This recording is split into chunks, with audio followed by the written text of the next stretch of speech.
I do have a suggestion there. Liz, anyone who doesn't want any kind of wolf hunting in the state of Wyoming, we instead capture the wolves and drop it in their backyard. Is that good for you? I think it's a great idea, and especially maybe we do that in Central Park. There you go. There are a lot of folks in New York who have wrong ideas about our wolves. There you go. I'm sure they'll stay inside Central Park. Exactly. Liz Cheney is next. Thanks, Doug. 8:10 is the time. AM 650 KGAB Radio. Liz, you're with me all the way to the bottom of the hour. Then it's Wyoming Liberty Group. So if you'd like to talk to your representative, Liz Cheney, she's here right now. But first, I got a few questions for you. First off, what are you doing in town? Well, it's great to be here. I'm going to go speak to the State Republican Women's statewide meeting this morning, and then I'll be headed over to Laramie, where we're combining sort of a college tour for one of our kids with the opening of the Native American Center over there, and then some events to honor my mom and dad. So one of your kids might end up going over to UW over here. That's right. Okay, that's that right. Any indication what they might be studying? She is very interested in rodeo and nursing. Okay. So those are two of the things. There's probably a way to combine the two based on the injuries that I saw at Frontier Days. I'm just going out. Exactly. All right, first, I have a list of questions for you, and there's a lot to go through. But I have to start off first. The president just announced this tax reform idea, which, of course, doesn't go far enough. You and I have talked about this. I just want to get rid of the IRS and do something different altogether, but you got to do things in steps. Have you seen the plan? Do you like the plan? I have, and I do like it, and I think that it will be historic in terms of really the first time in over 30 years that we've really been able to have the kind of tax reform we saw under Reagan, where we reduce everybody's taxes, where we simplify the code, where we let people keep more of their own money. And we also have, in terms of going forward, the House, the Senate, and the White House, we're all on the same page starting out here in terms of this framework. So I'm very excited about it and look forward to working on it and helping put more meat on the bones over the next couple of months. Okay, so 3 tax brackets is what we would have here. Right. Instead of, how many do we have right now? 7. 7 tax brackets. Okay, now, of course, this is just really only for the rich and the corporations and yada, yada, yada. Well, that's what you hear. But no, I mean, the real focus of this is the middle class and making sure that we help lower the rates for the middle class. So, for example, people that are now in the 35% bracket will be going down to 25%. Those who are in the 25% bracket will be going down to 12%. Okay. And just making sure at the end of the day, we understand that the way you get economic growth is you let people keep the money they're earning and invest it and create jobs, and especially for our middle class and for small businesses. So that is absolutely the focus of this reform, and people deserve to have the burden lifted. Our taxes are too high and they're too complicated, and 90% of the people will be able to file their taxes on a postcard. That's where I was going next in this. Glad you brought that up, because my sister is a very expensive CPA. You might be able to afford her, but I can't. So the cost of compliance, not just for individuals, small businesses, major corporations spend a lot of money on the cost of compliance, and that's one of the reasons products are expensive as they are, because they're spending tax attorneys and accountants, things like that.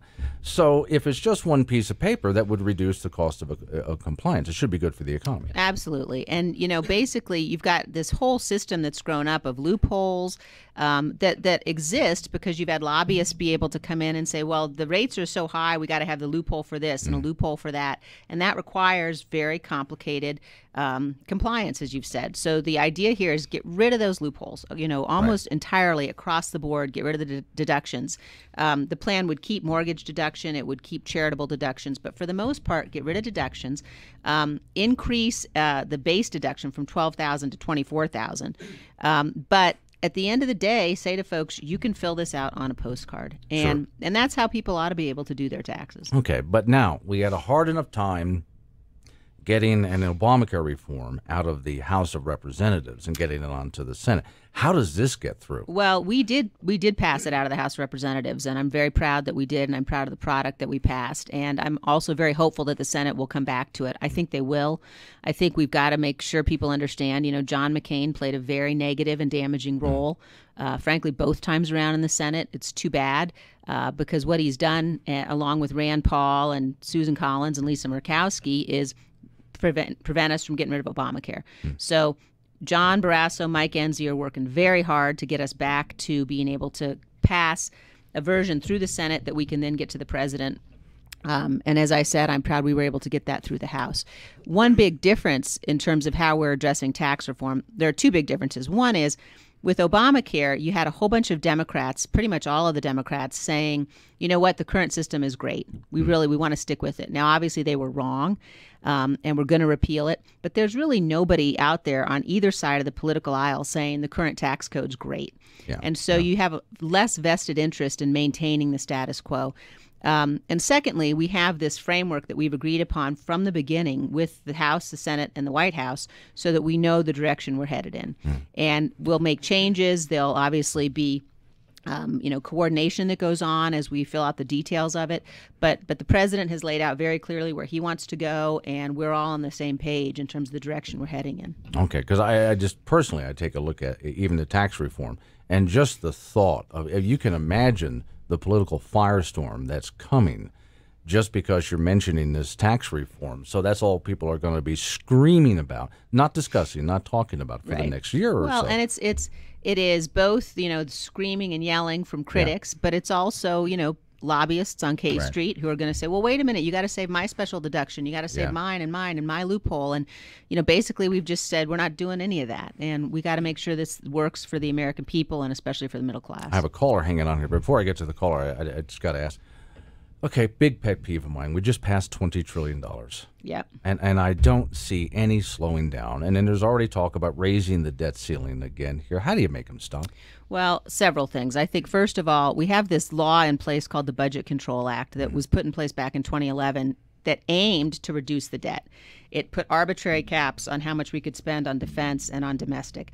And it has totally failed. It just hasn't worked. The debt's increased by $4 trillion since the law was passed. We got to get rid of the law, and we got to get Congress to do its job. And what that means is, you can't deal with the debt by cutting the Defense Department, for example. There's just, all you do is end up strangling the Defense Department. At some point, we got to deal with things like Medicaid reform. And one of the real problems with not being able to repeal and replace Obamacare, one of the things that I was proud of in terms of the House version was its real reform to Medicaid. And looking at some of these programs, if you look at things like Social Security and Medicare, where people are relying on them, they're counting on them, we have to make sure people know those programs are going to be there, they're going to be safe and secure. But when you get down to folks who are nowhere close to retirement now, if we don't fix those programs, they won't be there for them.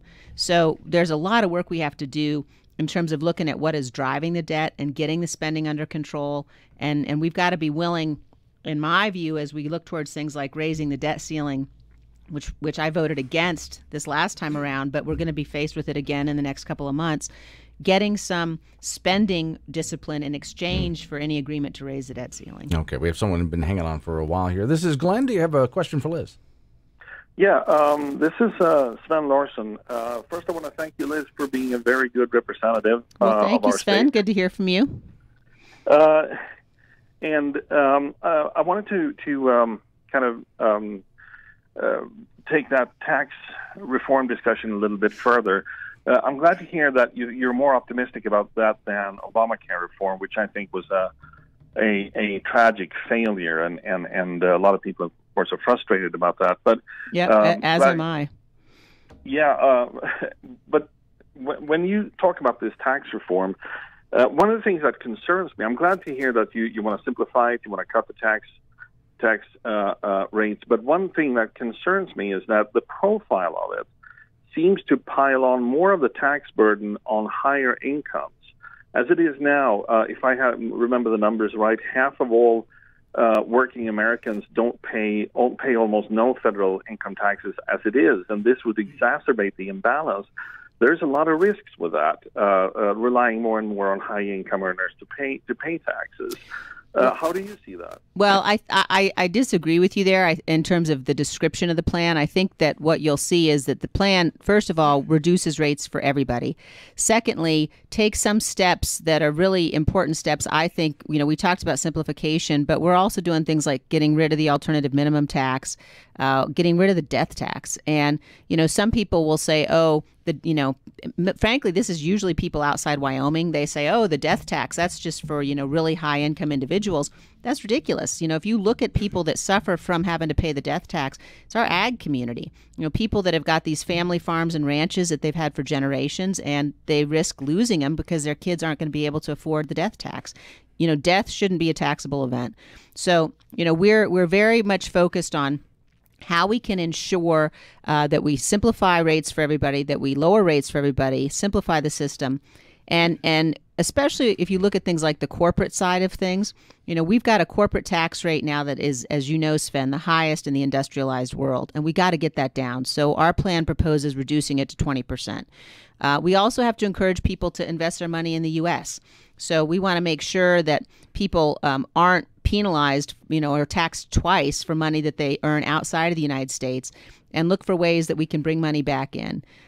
We're also going to have basically a full expensing period for especially manufacturing companies, but looking for ways that you can use the tax code by, getting rid of things that have incentivized people not to work, put the right kind of incentives in place, and simplify it and lower it so that we can increase growth and get jobs back again. Okay, thanks for the call. Oh, one thing on the death tax. I've always had this theory. Whenever we get into a major election, especially, there's a lot of people that are, room temperature in graveyards that seem to vote, which I think actually should be a right. Here's why.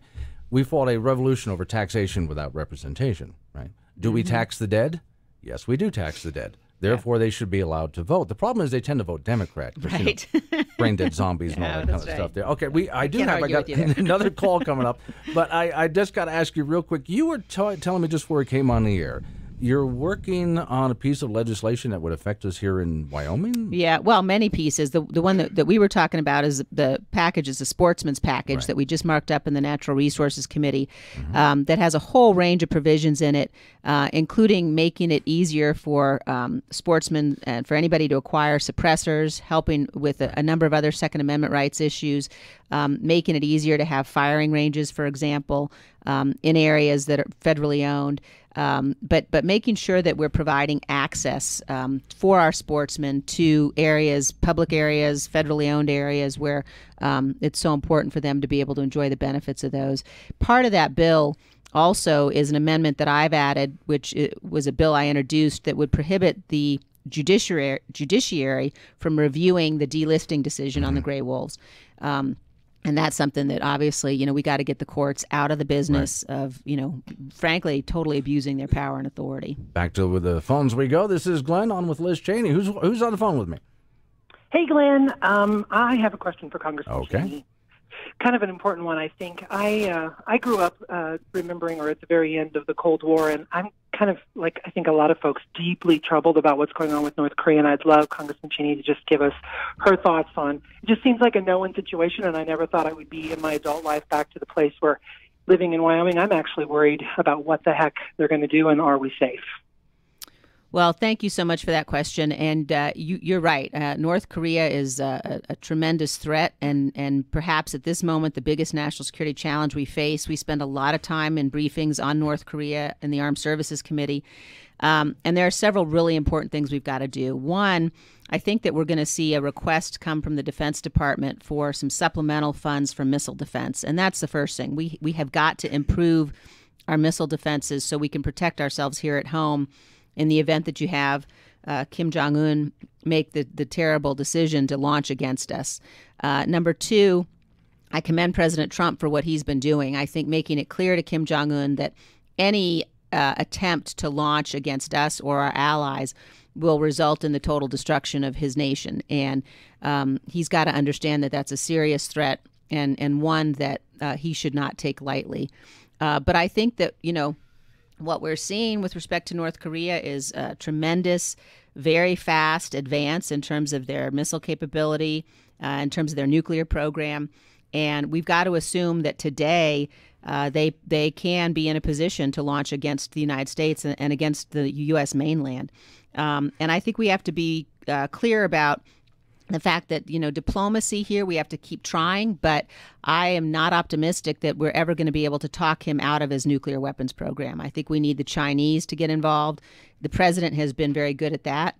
The only way, in my view, that the Chinese are going to take the action we need is if they believe that we will take military action if we have to and if they don't. And so we need them to get very engaged in limiting him. Frankly, I think in making sure that he doesn't stay in power very much longer. I think that's an important step for the Chinese to take, and I think one that we've got to make sure we're pursuing. Representative Liz Cheney is my guest. This is Glenn, who's on the phone. This is Howard. Yes, sir. What I have on income tax is to end double taxation of Social Security. You tax when you pay the FICA, and when you get the money, you tax again. That was put in place by Commandant Clinton. I think it should be ended. And my own preference is to abolish Social Security outright. Yeah, I was self-employed and put away in my own retirement fund, about approximately the same amount as FICA. I am now receiving a return 10 times greater than Social Security approximately. And let me ask something on that. Thanks for the call, because that reminds me of something else. Okay, I home cared my dad for 6 years for Alzheimer's. And when that was over with, of course, I get an inheritance after he dies. So we had already paid income taxes on the inheritance.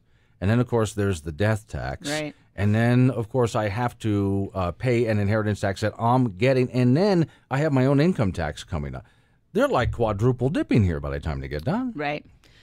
Well, and I think, I don't agree that we should get rid of Social Security. I think it's a hugely important program. I think you've got millions and millions of Americans who depend on it and who've paid into it their whole careers. And I think it sounds, Alex, like, you were able and you made a really smart decision in terms of making your own investments for retirement.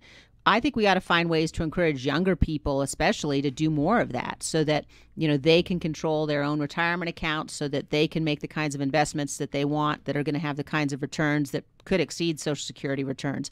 But in the meantime, we've got to make sure we're protecting Social Security. And I think that you're absolutely right. I agree with you in terms of the double taxation piece of it. I don't think that makes sense. And I think we ought to look at what we can do going forward to change that.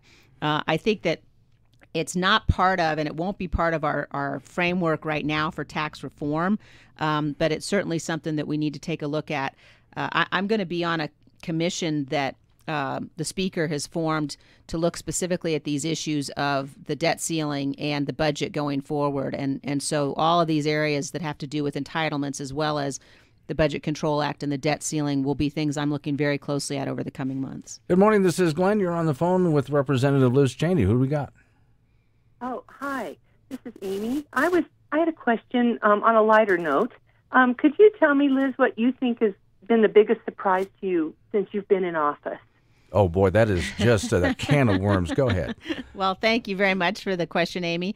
There have been many, many surprises. And, I guess it was maybe not quite a surprise, but I do want to talk about something that happened yesterday on the floor of the House of Representatives. And that was when our whip, Steve Scalise, appeared back on the floor for the first time since being shot. And it was an incredibly moving and special moment, the fact that he was able to walk onto the floor of the House of Representatives. Yeah. And then his remarks, his remarks were at first sort of what you would expect in terms of thanking God and thanking his family and thanking the American people for their prayers, which we all continue to say for him. But he ended by talking about the world leaders that he had heard from while he was in the hospital. And he talked about it that way because he said it reminded him of how everybody in the world watches what we do in the House of Representatives. They watch what we do in the Senate. They watch what everybody in Washington's doing, and how important it is for us to live up to the expectations and the commitments of the people who've elected us, but to always remember what a special and unique place we are and what a unique opportunity we have to get things right. And not to descend into partisan bickering, but to work together as the world's greatest, deliberative and legislative body. And And it was a really very special and moving moment that happened just yesterday on the floor of the House. I was honored to be there for it. So it's 8:29. We're wrapping this up here. I did real quick on a personal note. Debbie Wasserman Schultz is not returning my phone calls. If you could help me out with that, I would appreciate that. We need to get a hold of her Pakistani IT guy or something. Oh, sure. Is that what I'm missing here? Yeah. That email address? Okay. Hey, thanks for coming in. And you're going where from here? We're headed over to the State Republican Women's annual meeting and looking forward to seeing everybody there, and then headed to Laramie after that. Okay. Liz Cheney, thanks for coming in. Appreciate it. Thanks. Great to be with you, Ben.